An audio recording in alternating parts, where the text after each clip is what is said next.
አንቺ ሄድሽበት ቦታ የት ነው? ቆይ ምን አብለተው ነው የላኩሽ? እኔ ምንም አልሆንኩም። ቆይ ልጅቷ ምናችሁ ናት? ጭራሽ ምናችሁ ናት? አሁን ምናችሁ? የሱስ ይሁን አንተ ሸኛ ያደረግህ ማን ነው? ይኸውልሽ ሴትዮ አረጋግ። ሴትዮ? እኔ ሴትዮ? አዎ አንቺ ነው ሴትዮ። በቃ ተይኝ። ካሌብ ያደረገኝ ነገር ምንም ነገር የለም። ለአንተ ስል ነው እንዴ? እና ቆይ ከቆጨሽ ለምን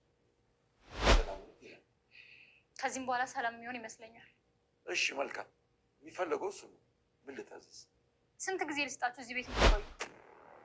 አልገባኝም። ይመለከታል? ያገባሃል? ሴትዮ ልክሽን እያጣሽ ነው። ሴትዮ ሌላም ሰው ቢሆን አትረብሽ። ቤቴ እኮ ነው።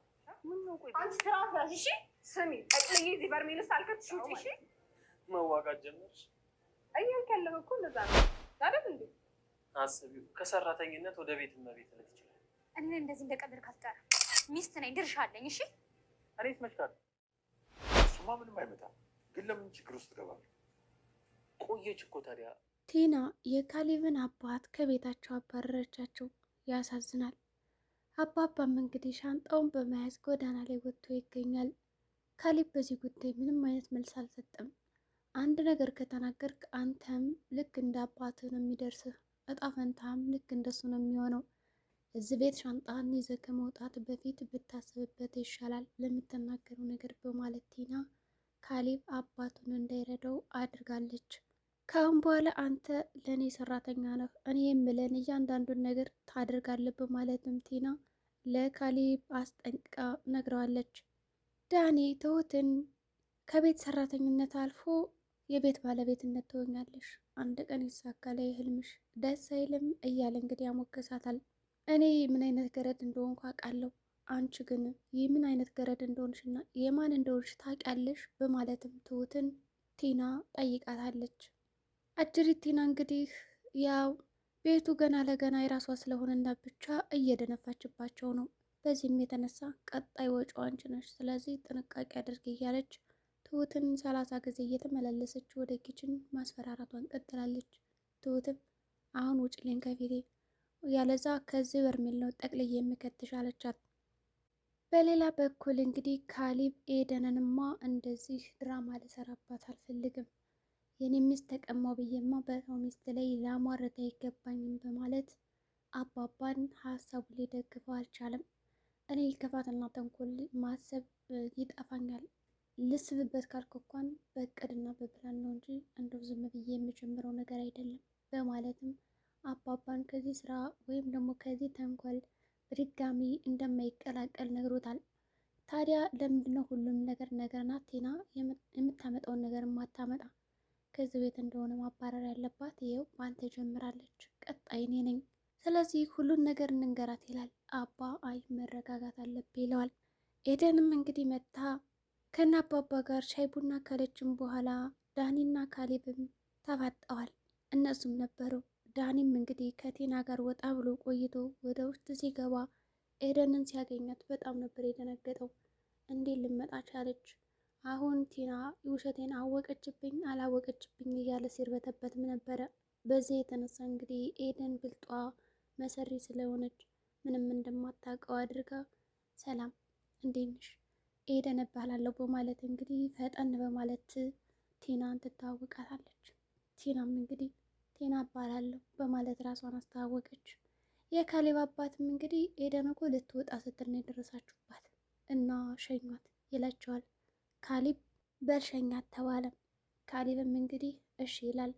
ዳኒም እንግዲህ አብሮ ቁጭ ካለ በኋላ ለምን ካሌብ ይሸኛታል? እኔ እሸኛታለሁ በማለት ከቲና ፊት ብድግ ብሎ ለመሸኘት ይሞክራል። ቲና የዳኒ ሁኔታ ግራ ጋብቷታል። እንዴ ምን አገባ? ለምንድን ነው አንተ የምትሸኛት? ማናት? ምንድናት? ታውቃታለህ? የሚል ጥያቄዎችን አጣደፈችለት። ዳኒም አረ እሺ በማለት ተመልሶ ወደ ቦታው ቁጭ አለ። ካሌብም ከሸኛት በኋላ እንግዲህ ወደ ቤት ተመልሷል። ታዲያ ዳኒ እንግዲህ ሁሌ ከትሁት ጋር መነጋገር የሚወደው እኔ ምልሽ ትሁት ዛሬ ምን እየተካሄደ ነበር እዚህ ቤት? እንደው የሰማሽው ነገር የለም ይላታል። ምንም የሰማሁት ነገር የለም በማለትም ነገረችው። እኔ እኮ እዚህ ጋር የቤት ሰራተኛ ነኝ እንጂ ወሬ ለወሬ ወይም ደግሞ የምለቃቅም ሰው አይደለሁም አለችው። አጅሪት ቲናም እንግዲህ ቲቪ ተከፍትና ሳሎኑን ቅውጥ ታደርገዋለች። ይህ ቤት የኔ ነው አለችና አሁን እንደፈለጋት መፈንጨቱን ጀምራለች። ካሌብ መጣና የምትከፍተውን ቴሌቪዥን ጥፍት ያደርግባታል። ለምን የምታጠፋው ብላ ጮኸች። እንዴ ልተኛበት፣ ልረፍበት፣ አትበጥብጭኝ። ከኔም አልፎ እኮ ጉረቤት እየበጠበጥሽ ነው ያለሽው። ምንድነው እንደዚህ የሚያደርግሽ? ተረጋጊ እንጂ ይላታል።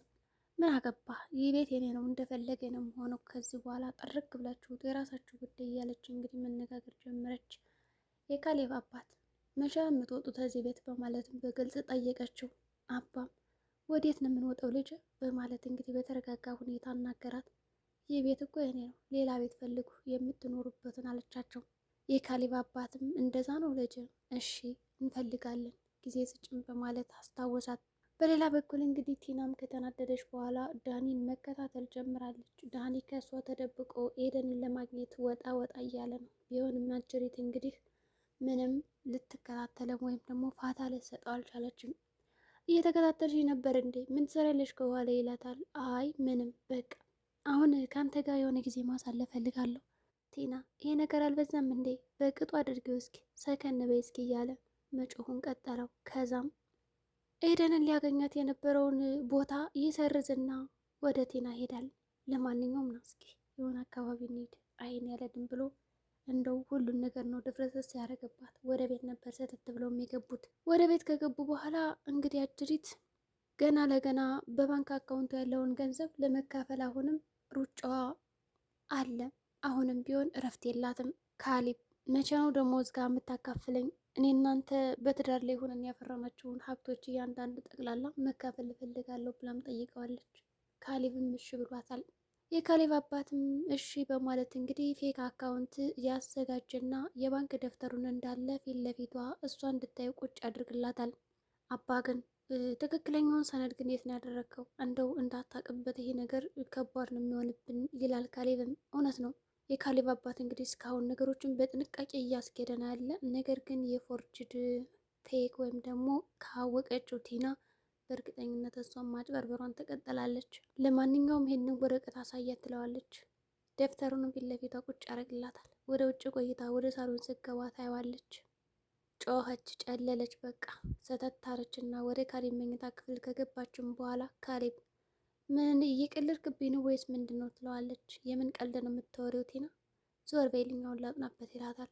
አይ እንዴት ነው ባንክ አካውንት ላይ 10 ሺህ ብቻ ሊኖር የሚችለው? በቃ አካፍለኝ አልሽኝ፣ አካፍልሻለሁ። ያለው ሄብ ነው። ያ ቀሪው ገንዘብ የድርጅቱ ነው ወይስ ደግሞ የድርጅቱን ልሰጥሽ ትፈልጊያለሽ? ለማንኛውም ያለኝ ሀብት እንግዲህ ነው፣ ከዚህ ላካፍልሽ እችላለሁ። 5 በዛ ላይ ደግሞ ያስቤዛም አለ ይላታል።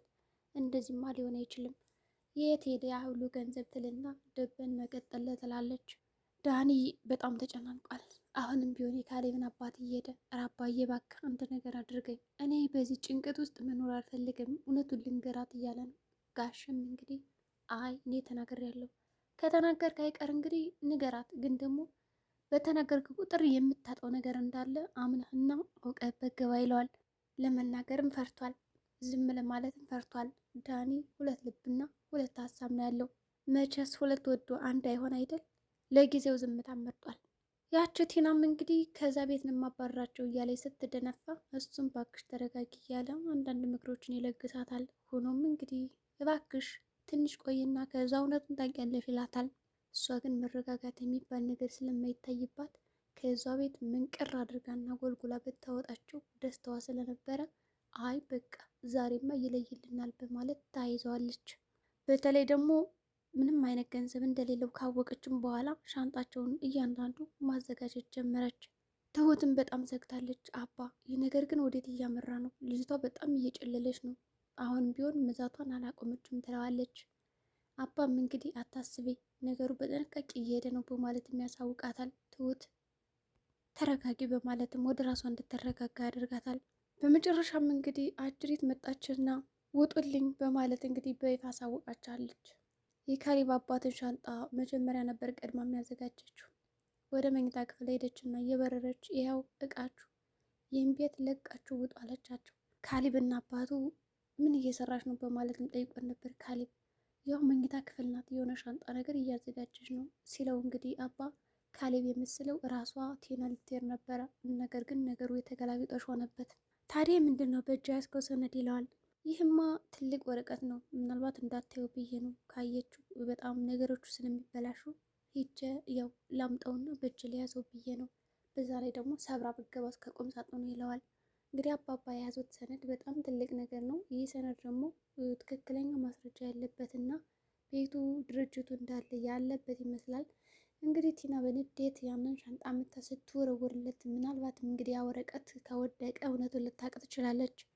ዳኒም እንግዲህ ተይ ተይ ቢላት ቢመክራት እየሰማቸው አልነበርም እና በመጨረሻም እንግዲህ በቃ የራሳቸው ጉዳይ ከዚህ በኋላማ ይለይልናል በማለትም ወስናለች። ኤደንም እንግዲህ ሰተት ብላ ነበር ወደ ቤቷ ሄደችው። አሁንም ቢሆን ዳኒ የተባለው ኤደንን ሊያገኛት አልቻለም። ምክንያቱም ይቺ ቲና የተባለች አሁን ደስተኛ ናት። ከሱ ጋር የመኖር አላማዋ ሰፊ ነው። ቆይ ግን የምንፈልገው ነገር ሲደርስ ወይና ስናገኘው ግን ለምንድን ነው እንደዚህ መሸሽ የጀመርከው? ትለዋለች ዳኒን። ይህ ነገር ለአንቺ ነው እንጂ የተሳካ ለእኔ ምንም የተሳካልኝ ነገር የለም። ስለዚህ እንደፈለገች በማለት ነበር ዳኒ ሀሳቡን የሰጣት። ሆኖም እንግዲህ ሻንጣቸውን ካመጣችላቸው በኋላ ውጡ ስትላቸው ሁላቸውም እንግዲህ ተገርሞ ነበረ። የዛሬው ቪዲዮአችን ይህን ይመስላል። በቀጣይ ቪዲዮ እስከምንገናኝ መልካም ጊዜ ሆነላችሁ። ሰላም ጤና ይስጥልኝ ቻናል ቤተሰቦች። ለዚህ ቻናል አዲስ ከሆኑ ሰብስክራይብ ያድርጉ።